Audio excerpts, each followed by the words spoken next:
қыздар, қалайсыздар? Біздің брендинг корпорациясының осындай Нерлич компаниясы шығарған Нерлич өнімі.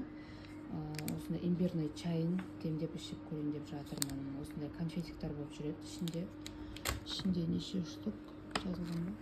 Короче, осындай ғой. Бұның құрамында имбир менен не болады? Қоңыр қанттан жасалынған.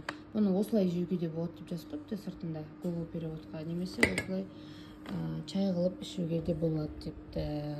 Имбирді білесіздер, шығыс медицинасында бұрыннан қолданады.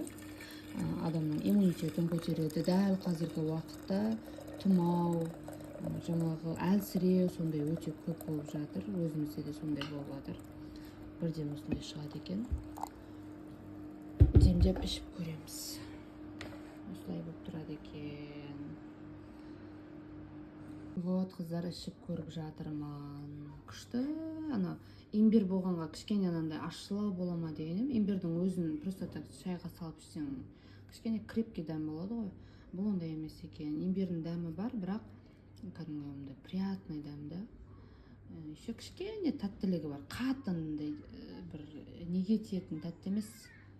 Қатты тәттілер болады, ондай тәтті емес. Әдемі тәтті. Шамалы ғана сладкий, қатты да емес. Бірақ күшті екен. Кәдімгідей күшті. Алып ішіп көрсеңіздер болады.